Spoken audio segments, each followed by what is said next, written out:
لیکن ہم دیکھتے ہیں جب اسلام کے علاوہ دوسرے مذہب کی کتابوں کا مطالعہ کرتے ہیں تو پتہ چلتا ہے کہ ایک خدا کے ماننے کے علاوہ اور کئی بار دوسری چیزیں بھی لکھی گئی ہے، کیونکہ قرآن مجید میں اللہ تعالیٰ فرماتے ہیں سورہ بقرہ میں سورہ نمبر 2 آیت نمبر 79 میں فَوَيْلٌ لِّلَّذِينَ يَكْتُبُونَ الْكِتَابَ بِأَيْدِيهِمْ ثُمَّ يَقُولُونَ هَٰذَا مِنْ عِندِ اللَّهِ لِيَشْتَرُوا بِهِ ثَمَنًا قَلِيلًا فَوَيْلٌ لَّهُم مِّمَّا كَتَبَتْ أَيْدِيهِمْ وَوَيْلٌ لَّهُم مِّمَّا يَكْسِبُونَ۔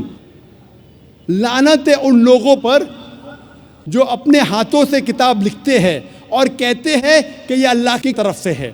لعنت ہے ان لوگوں کے ہاتھوں پر اور لعنت ہے وہ پیسوں پہ جو وہ کماتے ہیں۔ تو قرآن میں لکھا ہے کہ کئی انسان اپنے ہاتھوں سے کتاب لکھتے ہیں اور کہتے ہیں کہ یہ خدا کی طرف سے ہے۔